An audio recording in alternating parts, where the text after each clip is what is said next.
Welcome back to the Enduro World Series, and it's time to say hola to one of the absolute classics. Ainsa, it's good to be back.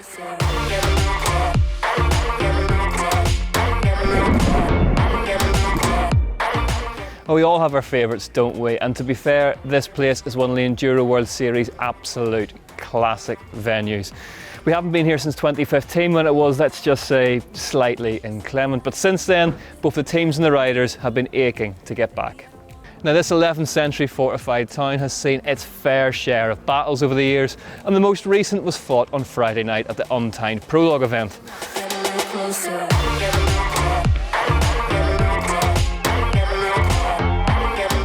But that's in the past. It's time to start the action properly and head to the stages. Stage 1, or the Wonder of the Bicycle as it's known, was slated to be the longest of the race at 6.82 kilometres in length, atop an hour-and-a-half long fire road climb.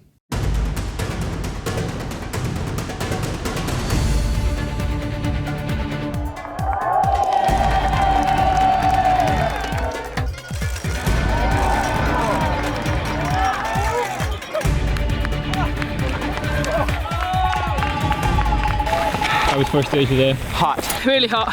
I think that's going to make a difference towards the end of the day.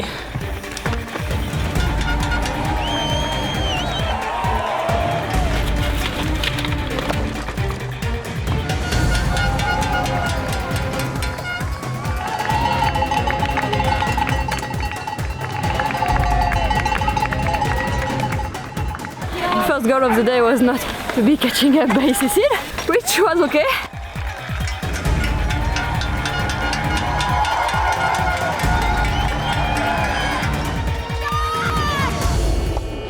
Savage. So hard to know how to push and feel like you're losing loads of time to the other dudes.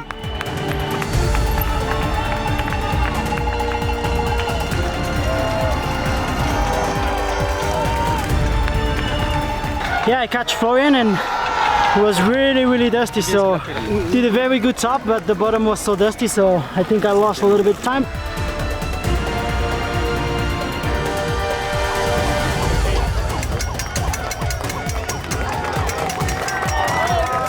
Bit of climbing, a bit of pedaling, so it's definitely physical, but you know, I like this place a couple of years ago and trying to carry that same momentum this weekend. Yeah, I like it. The very first stage was comfortably the longest of the race and represented an extremely physical test in the 30-degree heat. Cecile Ravanel opened her account with a stage win ahead of Isabelle Corderia and the in-form Noga Carême. Richie Rude exploded out of the gate and won the first stage of the race by 8 seconds from Damien Autun. Martin Maes was third. Now, this weekend, the Enduro World Series is being hosted by the Festival Zona Zero Sobrarbe. Spain has long been in love with bike racing, and this region in particular is mad for mountain biking. We're just south of the Pyrenees, and the hills behind me are perfect for enduro racing. It's been 3 long years since we've been in Spain, and it feels pretty good to be back. So let's have a closer look at what the racers will be facing over the next 2 days. Race distance is approaching a whopping 70 kilometres. The second stage was a 2.25 kilometre fast rocky descent. Stage 3 featured when we were last here in 2015, and Stage 4 would be the last test of Day 1 and was just under 800 metres in length. Day 2 kicked off on the other side of Ainsa with its longest stage, the 2.9 kilometres of Stage 5. Stage 6 was perhaps one of the most physical of the weekend before the final challenge of Stage 7 and the short return journey back to town. Now, we did mention battles earlier on in the show, and to be honest with you, that's probably the only word fitting for what's going on in the overall points chase at the minute. In the women's race, Cecile Ravanel has been nothing short of unstoppable all season, but she still can't seem to shake Isabelle Corderia, who, thanks to finishing no lower than second this year, trails her by just 300 points. As far as the men's race is concerned, that Whistler win has put Martin Maes right back in the hunt. He trails series leader Sam Hill by 560 points with 1,000 left up for grabs. In short then, it is all set up beautifully. Let's head back to the action on Stage 2. Stage 2, Saint-Bizien, was Day 1's second longest at 2.25 kilometres and saw the riders plunge through the woods towards the village of Torreliza.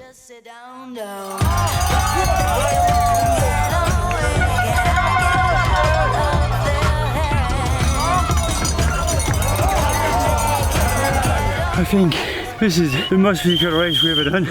All the stages are so physical, it's crazy. Oh, but it's done. Not what I wanted, not even close to what I wanted. Lately, like in this season, I would always struggle to start pushing when it mattered. And then I found myself in a headspace where I was like, time is now, just go.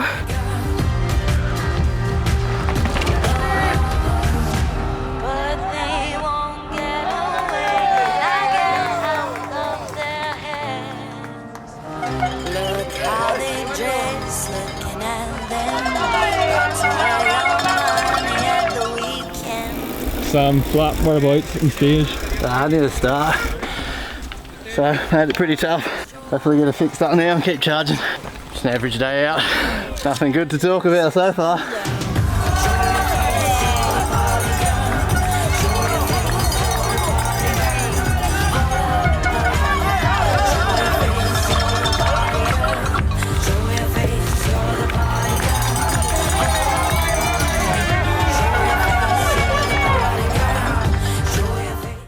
The winner of the French round in Olarg earlier in the year, Richie Rude, struck again with a win on 2. Martin Mays was second on the stage, and in a display of incredible sportsmanship helped his main title rival Sam Hill fix a front puncture. In the women's race, Cecilia Ravenel was busy doing what she does best, and after another win on 2, had now amassed a lead of over 38 seconds. The third stage of the day is the first to have featured in the 2015 instalment. Known as the Coffin Trail, it's an ancient footpath once used for transporting the dead. Cecilia Ravenel made it a hat-trick with her third stage win of the day on free. Anita Gehrig made it home in second and was now on the march in the overall standings. Isabel Corderier was still holding on to second place, however.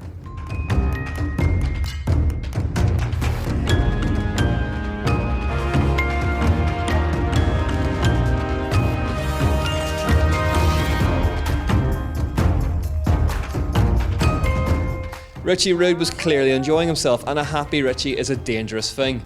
The 2016 champ won again on the penultimate stage of the day to enhance his overall lead to 15 seconds ahead of Otton and Mays, who were now separated by the very slenderest of margins. Stage 4 was a punchy 800 metres through the area known as the Badlands and represented the end of day 1's racing.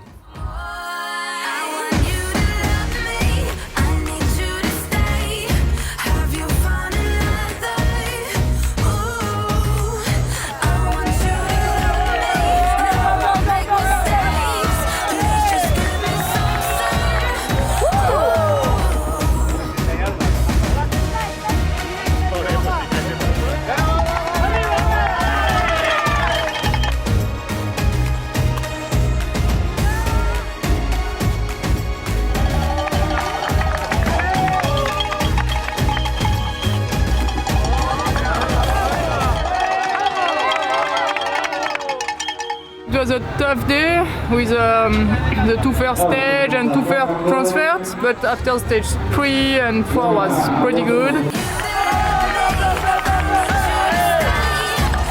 I knew I wasn't going to make up time there, so came in one of the first compressions and like hooked my helmet on my handlebar and I was riding like this for a sec. After that I was like, alright, we're just going to chill, make it down safe.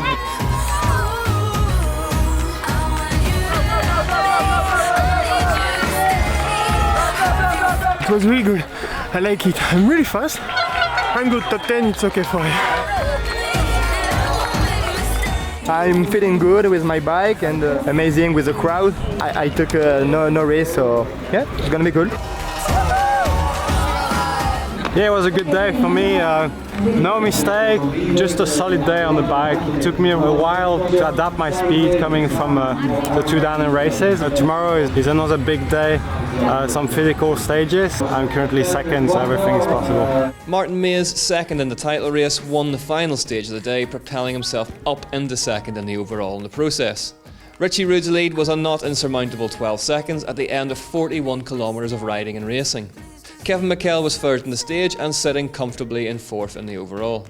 Cecilia Ravenel made a clean sweep of the stages for day 1 and extended her lead to 51 seconds in the process.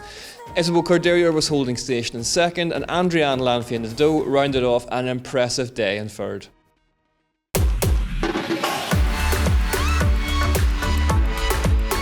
The first stage of day 2, Cerro de la Costa, was the longest of the day at 2.9 kilometres and delivered the riders down to Boltania.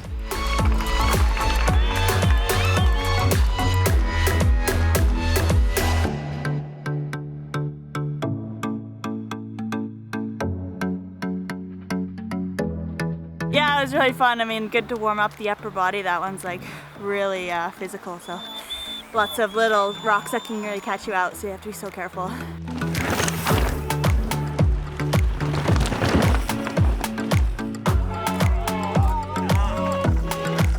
Oh, good wake up, huh? This stage. No flat. Maybe it's really good.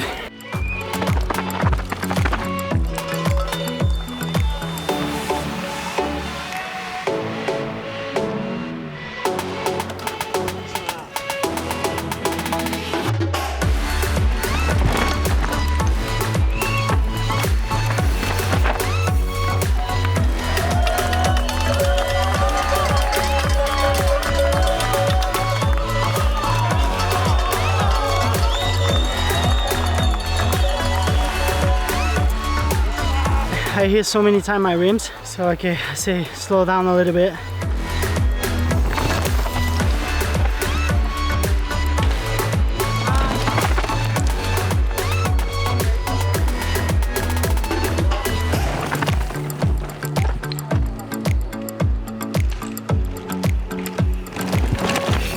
It makes you nervous because you know you have that lead, but also it's like you feel good, you know. You're just careful and, you know, smash stages I want to smash, I'll be good. Day 2 got off to a start with a narrow win for the overnight leader Richie Rude, who clearly reckoned that attack was the best form of defence.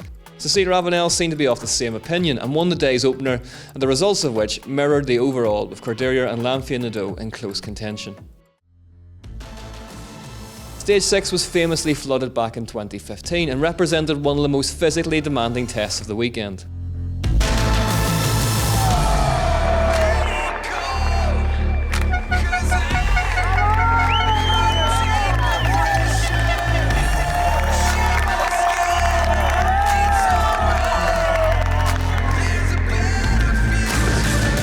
The pitch crash at the end. I'm so tired. So many crowds, it makes it so much easier to go hard.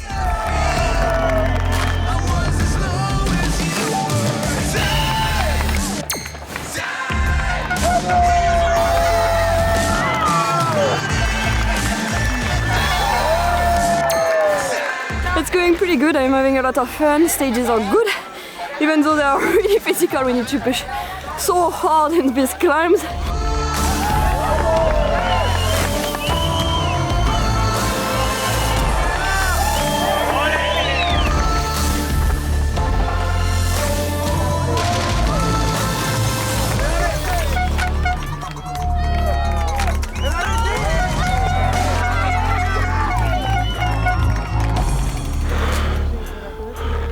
Oh, that was a tough one, you know, there's 2 good climbs on it, a bit of pedaling, so definitely wanted to try and push it as hard as I could. Just, you know, another stage left and we're gonna stay smooth.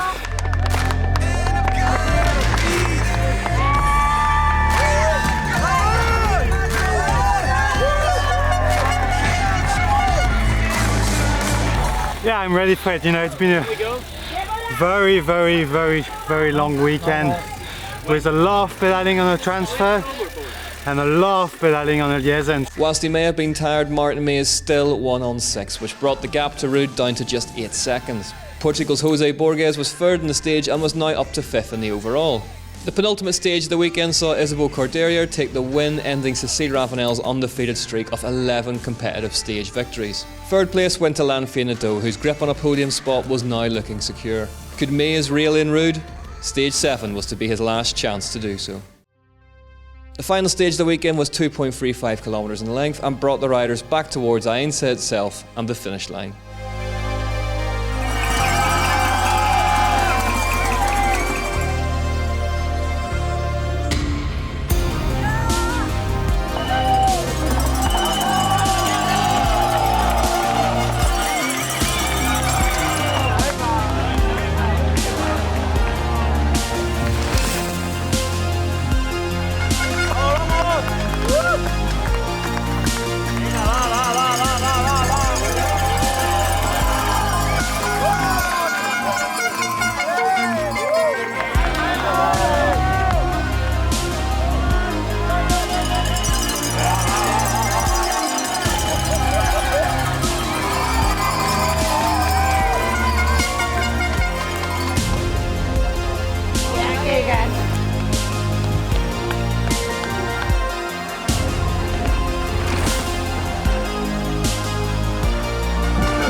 Martin Mays won again on 7, but with Richie Rude in close contention in second, it was too little too late for the Belgian. The American claimed his second win of the season and proved, if anybody doubted it, that he's still one of the very best enduro racers in the world.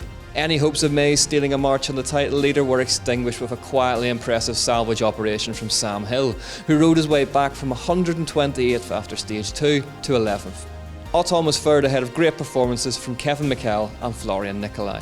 Another stage went the way of Isabeau Corderier, but the battle for the race was long over. Cécile Ravenel rounded the weekend out with a 55-second winning margin. Adrian Lanfey-Nadeau completed a superbly consistent weekend in third.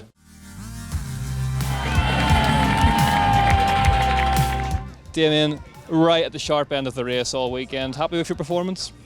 Yeah, really happy. Like I said, those two guys in front of me was stronger all the weekend and faster, so I was consistent and feel good on the bike all the weekend, so really happy to go on the podium. Andrian, third place, congratulations. You held on to that lead overnight. Was there much pressure today? I knew I made the mistake in Whistler to let it slide, and I just knew I had to keep my riding smooth today, so I focused on my riding instead of focusing on keeping the third place, and worked out. I mean, you've had a remarkable 2018, but how good would it be to finish it off with a win?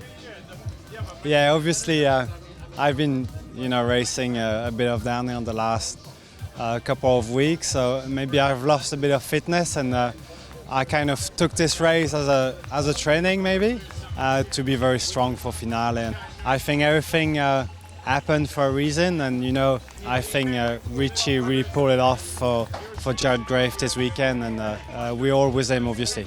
But you won some stages today. That must give you a lot of confidence as we head to the last round of the season as well.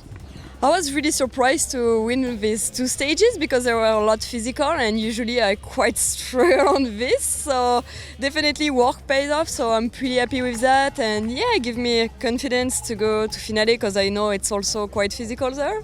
Cécile, your 7th win of the season. How was this one? It was tough. Maybe I don't have too much time to train in enduro after the DH. How cool would it be to wrap up the perfect season and finale? If I have the overall, it's a principle, but I would like to win. There's another win this season. How does this one compare to Olarg? I think, we were here a couple of years ago and I really liked it, so I was probably expecting more from here than in France. It was a tough, hot weekend, and it was good, battling with Martin. Got pretty nervous today because he wasn't too far back. I was trying to pin it on stage 7, and whatever happened, kind of happens. And yeah, I rode it smooth, so I was real happy.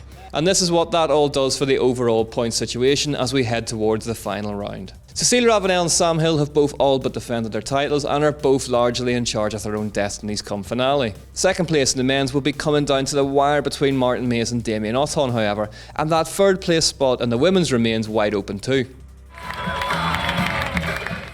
In the team's championship, Canyon Factory Enduro team are closing in on the title with Ibis Cycles and GT Factory Racing locked in battle for second place. Well, as you can see, the party is just getting started behind us, and after that we have got perhaps the biggest party in mountain biking to come, the Enduro World Series finals in beautiful Finale Ligure, Italy. Who's going to win there? Well, Richie Rude will certainly be going there on a roll, and Cécile Ravenel has that perfect season to think about. Sam Hill has a title to lock up as well, and Martin Mays may just yet have something to say about that. Join us next week for all the action in Italy.